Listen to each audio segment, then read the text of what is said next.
दोस्तों, गुरु पूर्णिमा केवल एक पर्व ही नहीं बल्कि एक ऐसा रहस्य है जिसके पीछे छुपे हैं वेद व्यास जी के मौन व्रत, गुप्त मंत्र और वो भविष्यवाणियां जिनके बारे में आज तक बहुत कम लोग जानते हैं।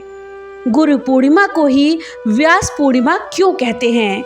व्यास पूर्णिमा को केवल वेद व्यास के जन्मदिन के लिए ही नहीं मनाया जाता, बल्कि एक गहरे और रहस्यमय कारण से भी इस दिन को हम मनाते हैं।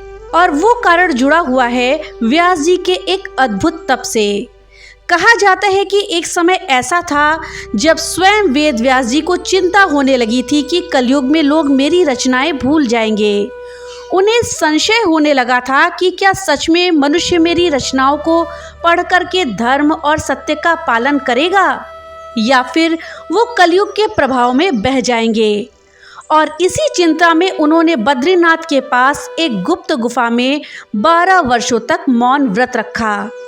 कहा जाता है कि महर्षि व्यास ने अपनी रचनाओं में कुछ ऐसे गुप्त श्लोक छिपा रखे हैं जिनको साधारण व्यक्ति कभी नहीं देख पाता, क्योंकि वो विशेष अंक, क्रम और अक्षरों के खेल के जरिए ही प्रकट होते हैं और ये रहस्य आज तक पूरी तरह से उजागर ही नहीं हुआ है। दोस्तों, आज इस वीडियो में हम गुरु पूर्णिमा के वो राज जानेंगे जो शायद ही आपको पता होंगे। तो दोस्तों, इस जानकारी के लिए वीडियो में हमारे साथ अंत तक बने रहिएगा, जिससे कि आपको सही और सटीक जानकारी प्राप्त हो पाए। नमस्कार दोस्तों, राधे राधे। आपके हमारे चैनल ज्ञान शास्त्र में आप सभी का स्वागत है। दोस्तों, पौराणिक कथा के अनुसार सृष्टि के प्रारंभ में जब ब्रह्मा जी ने संसार की रचना करी और मनुष्य उत्पन्न करे, तब उन्होंने देखा कि पृथ्वी पर लोग अज्ञान के अंधकार में डूबे हुए हैं और उन्हें यही समझ नहीं आ रहा था कि जीवन का उद्देश्य क्या है, धर्म का स्वरूप क्या है और वेदों का मर्म कैसे समझे, क्योंकि वेद इतने विशाल और गूढ़ थे कि साधारण मनुष्य के लिए उन्हें पढ़ना और जानना असंभव था। तब ऋषि मुनि ब्रह्मा जी के पास गए और बोले, हे ब्रह्मा जी, मनुष्य वेदों के गहन ज्ञान को नहीं समझ पा रहा है। किसी ऐसे महापुरुष की आवश्यकता है जो इस दिव्य ज्ञान को सरल भाषा में लोगों को बांट सके और सबको सही मार्ग दिखा सके।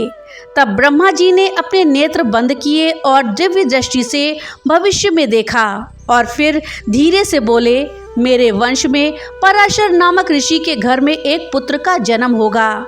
वो पुत्र ये महान कार्य करेगा, वही वेदों को विभाजित करेगा, पुराणों को लिखेगा और भविष्य की संतानों के लिए ज्ञान का भंडार छोड़ जाएगा। कुछ समय के बाद पराशर ऋषि, जो स्वयं बड़े विद्वान और तपस्वी थे, एक दिन यमुना नदी के किनारे तप कर रहे थे। तभी उन्होंने वहां नाव चला रही एक सुंदर कन्या सत्यवती को देखा। पराशर मुनि ने सत्यवती से कहा, हे देवी, मुझे यमुना पार करा दीजिए। सत्यवती ने संकोच से कहा, हे मुनिवर, मैं मछुआरों की कन्या हूँ, मेरे छूने से आपके तप की पवित्रता भंग हो जाएगी। पर पराशर मुनि बोले, तुम्हारी जाति आज से अपवित्र नहीं रहेगी और तुमसे उत्पन्न होने वाला पुत्र संसार में ज्ञान का सूर्य होगा। और फिर पराशर मुनि के तपोबल से चारों ओर घना कोहरा छा गया ताकि कोई उन्हें देख ना सके। वहीं सत्यवती के गर्भ से एक तेजस्वी बालक का जन्म हुआ, जिसने जन्म लेते ही कहा, माता, मुझे तुरंत जंगल में छोड़ दो, क्योंकि मेरे जीवन में बड़े बड़े कार्य हैं, पर जब भी तुम मुझे स्मरण करोगी मैं तुरंत आ जाऊंगा। और इसी कारण सत्यवती ने उसका नाम कृष्ण द्वैपायन रखा, क्योंकि उसका रंग कृष्ण के समान श्यामल था और उसका जन्म यमुना के बीच में द्वीप पर हुआ था, इसलिए उसका नाम कृष्ण द्वैपायन हुआ और आगे चलकर यही बालक व्यास के नाम से प्रसिद्ध हुआ। वीडियो में आगे बढ़ने से पहले आपसे एक छोटी सी रिक्वेस्ट है कि अगर अभी तक आपने वीडियो को लाइक नहीं किया है तो कृपया वीडियो को लाइक कर दें और ज़्यादा से ज़्यादा शेयर करें, जिससे कि ये जानकारी अधिकतर लोगों तक पहुंच पाए। और हाँ, अगर चैनल पे पहली बार आए हैं तो कृपया चैनल को सब्सक्राइब कर दें और बेल आइकन दबाना ना भूलें, जिससे कि मेरी वीडियो सबसे पहले आप तक पहुंच सके। तो चलिए वीडियो में आगे बढ़ते हैं। व्यास जी ने वेदों को 4 भागों में बांटा। ऋग्वेद, यजुर्वेद, सामवेद और अथर्ववेद, ताकि वो साधारण लोगों के लिए सरल और व्यवस्थित हो जाएं।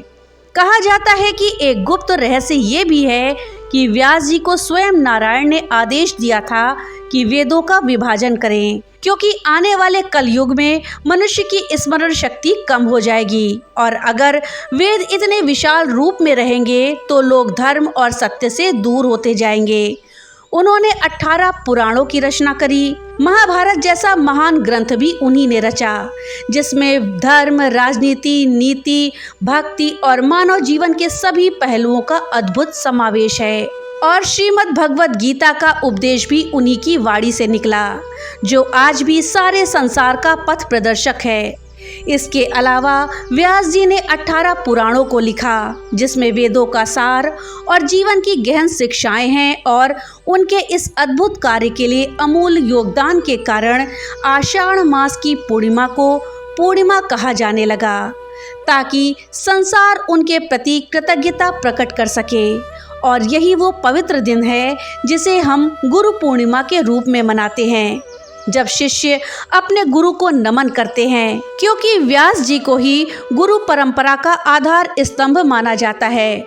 और इसीलिए कहा जाता है कि व्यास पूर्णिमा केवल व्यास जी के जन्म दिवस की स्मृति ही नहीं, बल्कि ये पर्व हमें याद दिलाता है कि ज्ञान का प्रकाश गुरु के बिना संभव ही नहीं है और उनका आदर ही सच्चे शिष्य का धर्म है। जब हिमालय की कंदराओं में महर्षि व्यास ध्यान में लीन थे और उनके मन में महाभारत की रचना करने का विचार जन्मा, परंतु इतनी विशाल कथा को लिखने के लिए उन्हें कोई ऐसा चाहिए था जो उनकी वाणी को तुरंत लेखनी में उतार सके।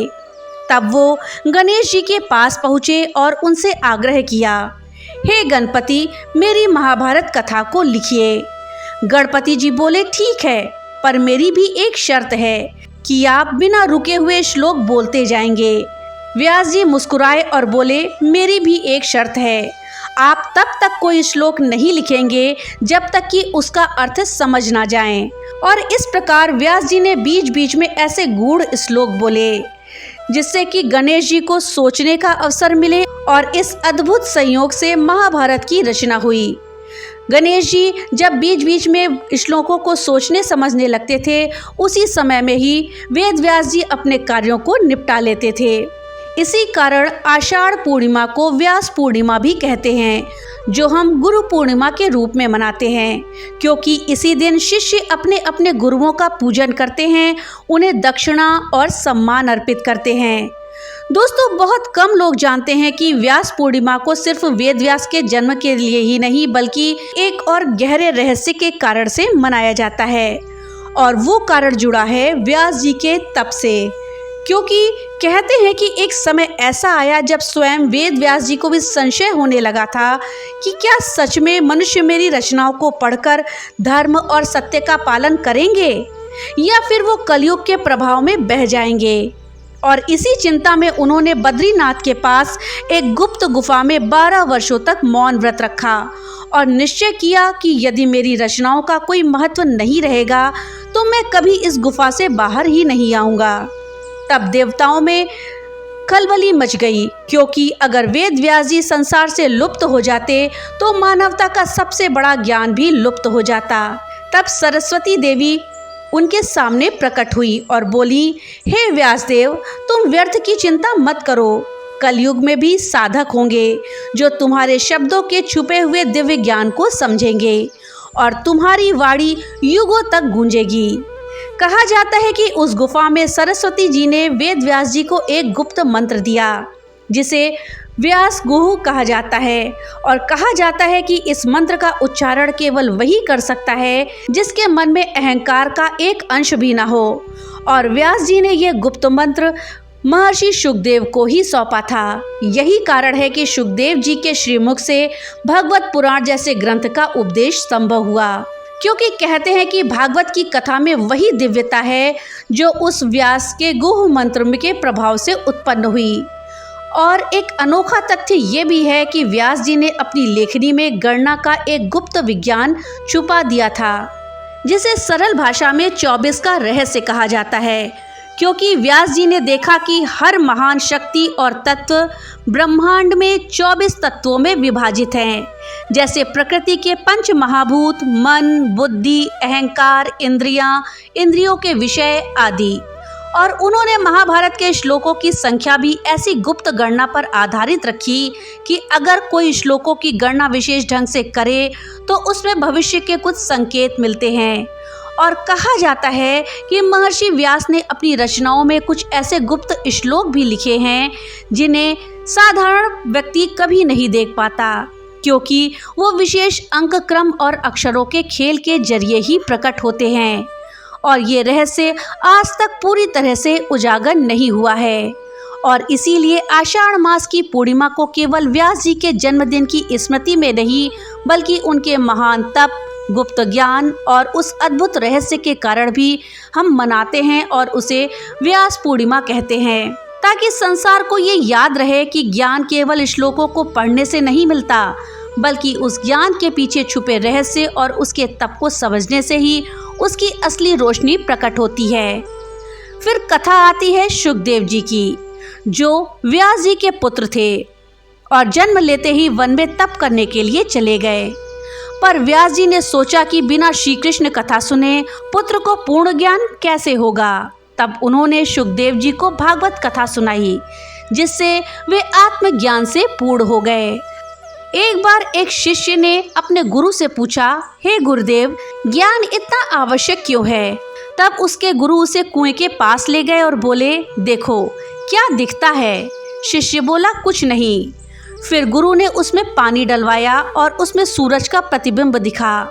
तब बोले, तुम्हारा मन भी कुएं जैसा है, जब तक उसमें ज्ञान और शांति का जल नहीं होगा, उसमें सत्य का प्रकाश नहीं झलकेगा। और इस प्रकार गुरु वही है जो शिष्य के भीतर छिपे ज्ञान को जागृत करे, जीवन को अलौकिक करे। और यही कारण है कि गुरु पूर्णिमा का पर्व हर युग में उतना ही पवित्र और आवश्यक रहा है जितना तब था, जब ब्रह्मा जी ने पहली बार गुरु शिष्य परंपरा की नींव रखी थी। अब आइए दोस्तों जानते हैं परशुराम जी और उनके गुरु ऋषिक मुनि के बारे में, जिन्होंने परशुराम को अस्त्र विद्या सिखाई थी। पर परशुराम ने अपने क्रोधवश पृथ्वी को क्षत्रिय विहीन कर दिया और बाद में गुरु के कहने पर तप करके पाप से मुक्त हुए। महाभारत में द्रोणाचार्य और अर्जुन का एक प्रसंग है, जब अर्जुन रात के अंधेरे में भी लक्ष्य साधने का अभ्यास करते हैं और द्रोणाचार्य प्रसन्न होकर उन्हें ब्रह्मास्त्र की विद्या देते हैं। वहीं एकलव्य की कथा आती है, जो द्रोणाचार्य को मन ही मन गुरु मानकर मिट्टी की मूर्ति के सामने अभ्यास तो करता है और श्रेष्ठ धनुर्धर बनता है, पर गुरु दक्षिणा में अपने अंगूठे का बलिदान दे देता है। दोस्तों, रामायण में गुरु वशिष्ठ का भी एक प्रसंग है, जिन्होंने श्री राम को राजनीति, धर्म और आत्मज्ञान सिखाया और श्री राम ने सदा अपने गुरु का मान रखा। महाभारत में स्वयं श्री कृष्ण अर्जुन के सारथी बनकर गीता का उपदेश देते हैं। ये भी गुरु का ही ज्ञान रूप है, क्योंकि श्री कृष्ण ने अर्जुन के संशयों को मिटाया। इन सब कथाओं में एक ही संदेश छुपा हुआ है कि गुरु ही वो दीपक है जो शिष्य के जीवन में ज्ञान और आत्मिक प्रकाश भरता है और उसे अज्ञान रूपी अंधकार से मुक्त करता है। दोस्तों, बहुत समय पहले की बात है, जब देवता और ऋषि ब्रह्मा जी के पास पहुँचे और बोले, हे ब्रह्मदेव, मनुष्य तो बहुत उत्पन्न हो गए, पर वो धर्म, नीति और आत्मज्ञान से अनजान है। तब ब्रह्मा जी ने कहा, गुरु ही वो सेतु है जो जीव को परमात्मा तक पहुँचाता है। और तभी से गुरु का स्थान इतना ऊंचा माना गया कि वेदों, उपनिषदों और गीता में कहा गया कि गुरु ही ब्रह्मा, गुरु ही विष्णु और गुरु ही महेश्वर है। और एक बार नारद मुनि ने श्री कृष्ण से पूछा, भगवान, गुरु का स्थान इतना ऊंचा क्यों है? तब श्री कृष्ण जी मुस्कुराए और बोले, नारद, जैसे अंधेरे कमरे में दीपक ही प्रकाश फैलाता है, वैसे ही गुरु अज्ञान रूपी अंधकार को दूर करता है। बिना गुरु के ज्ञान अधूरा है। और श्री कृष्ण ने गीता में भी कहा है कि तुम ज्ञानियों के पास विनम्रता से जाओ, प्रश्न करो और सेवा करो, वे तुम्हें सत्य का ज्ञान देंगे। फिर एक बार वशिष्ठ मुनि ने श्री राम से कहा, गुरु वही है जो शिष्य के भीतर छिपे देवत्व को पहचान कर उसे प्रकट करे। और शांडिल्य ऋषि ने कहा, गुरु बिना भक्ति अधूरी है, क्योंकि वही आत्मा को परमात्मा से जोड़ता है। और एक बार एक शिष्य ने अपने गुरु से कहा, गुरुदेव, गुरु का महत्व क्या है? तब गुरु ने उसे जंगल में ले जाकर एक आम का वृक्ष दिखाया और बोले, देखो, बीज छोटा होता है पर उस बीज में पूरा वृक्ष छिपा होता है। उसी तरह शिष्य के भीतर ज्ञान छिपा होता है पर उसे प्रकट करने वाला गुरु ही होता है। और इस तरह गुरु को जीवन का दूसरा जन्मदाता कहा गया है, क्योंकि माता पिता देह का जन्म देते हैं पर गुरु आत्मा को जन्म देता है। और यही कारण है कि गुरु के बिना धर्म, ज्ञान, मोक्ष और भक्ति सब अधूरे हैं। इसलिए गुरु पूर्णिमा का पर्व हर युग में सबसे पवित्र माना गया है, क्योंकि ये हमें याद दिलाता है कि अंधकार से प्रकाश की यात्रा केवल गुरु के माध्यम से ही संभव है। दोस्तों, बहुत समय पहले की बात है जब हिमालय की बर्फीली गुफाओं में ऋषि मुनि तपस्या कर रहे थे और व्यास पूर्णिमा का दिन था। तब उन ऋषि मुनियों ने एकत्र होकर के आहुति दी और कहा, आज का दिन व्यास जी का जन्मदिन है, जिन्होंने वेदों को 4 भागों में विभाजित करके ज्ञान को सरल बनाया। इसलिए इस दिन को गुरु पूर्णिमा कहा जाए और हर शिष्य अपने गुरु की पूजा करे। और तभी से ये परंपरा शुरू हुई कि इस दिन शिष्य अपने गुरु के चरण धोकर उन्हें चंदन, पुष्प और वस्त्र अर्पित करते हैं और दक्षिणा देकर के आशीर्वाद प्राप्त करते हैं। दोस्तों, इस दिन कई स्थानों पर व्यास जी की मूर्ति पर दूध, दही, मधु और शक्कर से अभिषेक किया जाता है। भारत के अलग अलग राज्यों में इसकी अपनी अलग अलग परंपराएं हैं। कहीं पर कीर्तन भजन होते हैं, कहीं पर भागवत कथा का आयोजन होता है, कहीं व्यक्ति गुरु के आश्रम में जाकर के सेवा करते हैं और कई जगह पर विशेष रूप से सत्संग किए जाते हैं। बौद्ध परंपरा में कहा जाता है कि इसी दिन भगवान बुद्ध ने अपने पहले 5 शिष्यों को धर्म चक्र प्रवर्तन का उपदेश दिया था, जिससे बौद्ध संघ की स्थापना हुई। इसी कारण बौद्ध भिक्षु इस दिन चातुर्मास व्रत का प्रारंभ करते हैं। दोस्तों, आज भी गुरु दक्षिणा की परंपरा जीवित है, चाहे वो केवल एक फूल ही क्यों ना हो, क्योंकि गुरु को सबसे बड़ा उपहार शिष्य की श्रद्धा और सेवा ही माना जाता है।